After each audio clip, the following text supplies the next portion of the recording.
Queria saber o que faço para ter uma caramelização tão bonita quanto dos pães que você posta. Olha, muitas pessoas acham que é ponto de fermentação aliado a forno. Eu já discordo. Eu acho que também depende da farinha. Cada farinha, assim como ela tem uma cartela de cores para miolo, ela também tem uma cartela de nuances de cores para caramelização, por incrível que pareça. Eu geralmente misturo, eu nunca faço, é assim, é difícil, só quando eu tô com a bioorgânica é que eu faço um 100% branquinho, tá?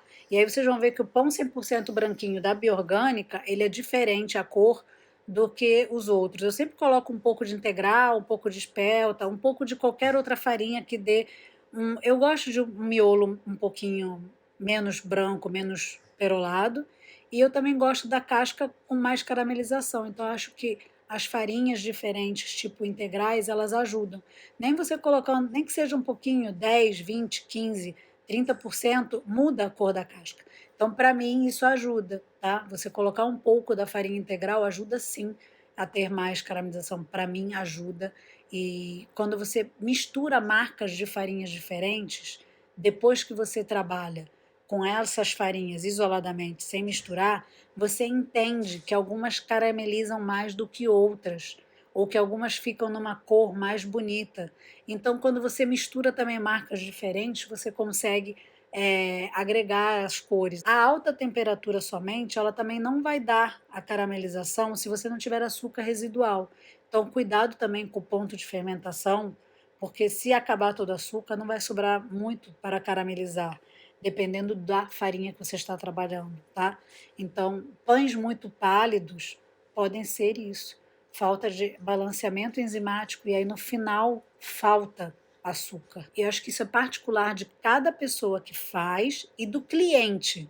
Muitas vezes a gente faz muito caramelizado e os clientes não querem, os clientes querem pão branco.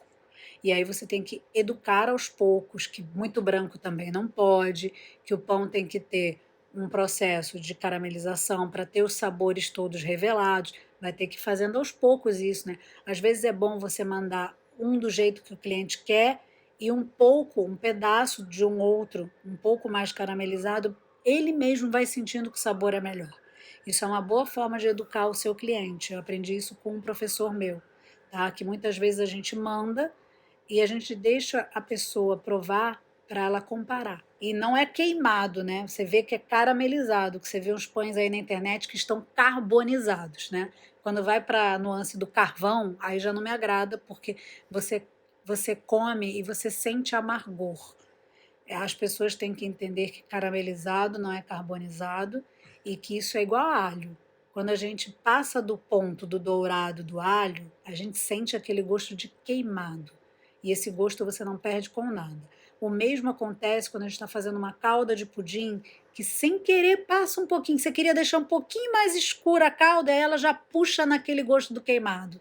Entendeu? Às vezes não queimou, mas é o suficiente para já ficar aquele rastro de queimado. No pão, você pode ter certeza, se tem muito preto no pão, vai estar com gosto amargo, vai amargar.